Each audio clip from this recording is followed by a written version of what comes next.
বন্ধুরা, welcome to my channel. আজকে আমি আপনাদেরকে দেখাবো কিভাবে কাঁচা আম দিয়ে আমের চাটনি বানাতে হয়।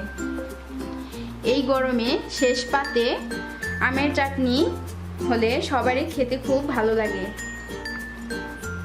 তো দর্শক, চলুন দেরি না করে দেখে আসি কিভাবে কাঁচা আম দিয়ে আমের চাটনি তৈরি করতে হয়। প্রথমে আমি কড়াইতে তেল দিয়ে নিচ্ছি,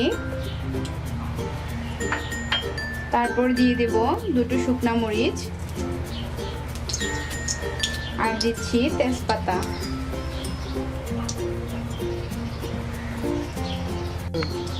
দেখুন দর্শক, শুকনো মরিচ আর তেজপাতা ভাজা হয়ে গেছে। তারপর দিয়ে দিচ্ছি পাঁচফোড়ন, তারপর দিয়ে দিব সরিষা,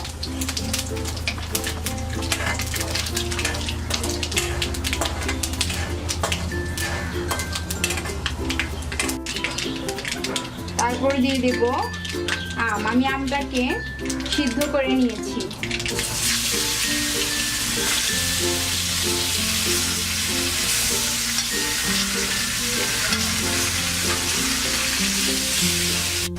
দর্শক, এখানে আমি দুটো আম নিয়েছি।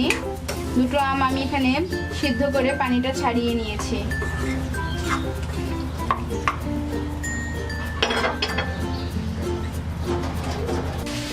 তারপর দিয়ে দেব হাফ চামচ লবণ, হাফ চামচ হলুদের গুঁড়ো,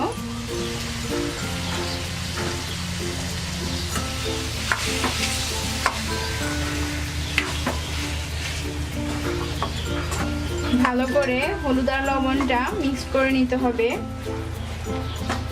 তারপর চামচ দিয়ে থেতলে নিতে হবে।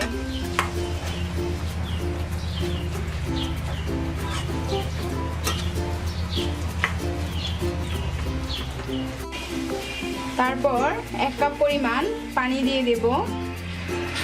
পানি দিয়ে আবার মিক্স করে নিতে হবে।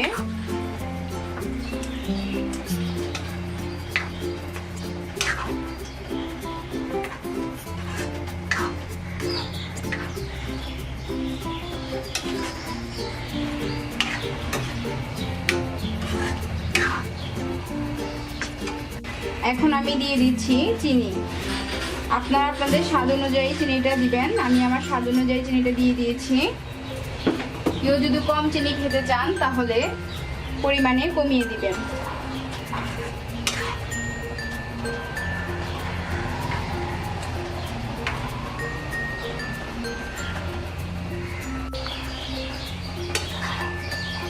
চামচ দিয়ে আমগুলো ভালো করে থেতলিয়ে দিতে হবে, যাতে মশলার সাথে আমগুলো মিক্সড হয়ে যায়।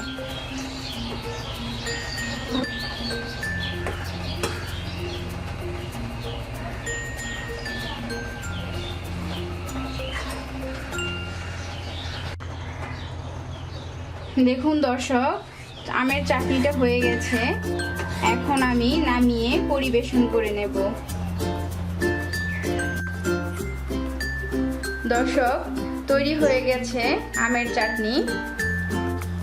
আমার এই রেসিপিটি আপনারা ফলো করে বাড়িতে খুব সহজেই আমের চাটনি তৈরি করতে পারেন এবং খাওয়ার শেষে পরিবেশন করতে পারেন। আমার রেসিপিটি যদি আপনাদের ভালো লেগে থাকে তাহলে লাইক এবং শেয়ার করবেন। আরও মজার মজার রেসিপি পেতে আমার চ্যানেলটি সাবস্ক্রাইব করবেন। ধন্যবাদ।